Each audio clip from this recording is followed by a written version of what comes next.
अ, मी कोकणामध्ये शेतकरी आहे. कोकणामध्ये ही लहान क्षेत्रामध्ये 8 एकरमध्ये एक शेती जास्तीत जास्त असते आणि कोकणामध्ये प्रामुख्याने सगळ्यात आवडीचा वाढवावा आणि त्याला पण खूप महत्त्व परंतु त्याच्यामध्ये 2 होतात. ती पद्धत आपण जेव्हा वाढतोय तेव्हा जमीन नाही लागत आणि आपला भात कापणी झाली की आपल्याला भात येणारे चूड जास्त की त्याच्यावर ग्लायफोसेट घ्यायचं आणि मग वालाची लागवड 50 50 बाय 25 या अंतरावर लागवड करायची.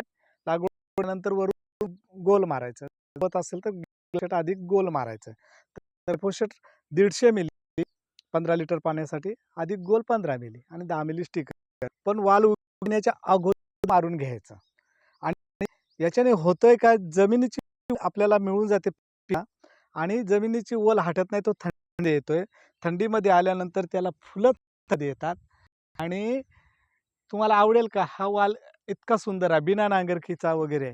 आणि याच्यामध्ये विशेष म्हणजे पुढील तणनाशक बहुधा गरजच नाही मारायला, कारण याच्यामध्ये वालाची शाखा इतक्या मोठ्या होतात, बाकीच्या तणाला वाढू देत आणि इतकं सोपं, त्याला कोणत्याही प्रकारचं पाणी वगैरे लागत नाही आणि हे मार्केटमध्ये त्याचं बाजारभाव पण चांगला आहे. आणि त्यामध्ये बहुधा मावा तुडतुडा लहान अवस्थेमध्ये असतोय त्यावेळेस थायमाथॉक्झाम, इमिडा वगैरे असं तणनाशक आपण त्याच्यावर फवारू शकतोय. एखादी जेव्हा शेंगा येतात तेव्हा अळीनाशक फवारा. बस हे 2-3 गोष्टी केल्या की आपल्या वालामधला भरघोस आणि बिना मेहनतीचा आणि बिना झंझटाचा आणि हँडपू सीडरने जवळजवळ एक माणूस 30 गुंठे ते 40 गुंठे एका दिवसाला ही लागवड छान प्रकारे करू शकतोय. तर असं हे सहज सोपं आणि भरपूर उत्पादन देणारं पीक आहे आणि एस-आर-टीवर इतकं सुंदर येतंय की त्या सुंदरतेला म्हणजे सीमा नाही. म्हणून एस-आर-टीचा शेतकरी नेहमी आनंदी असतोय.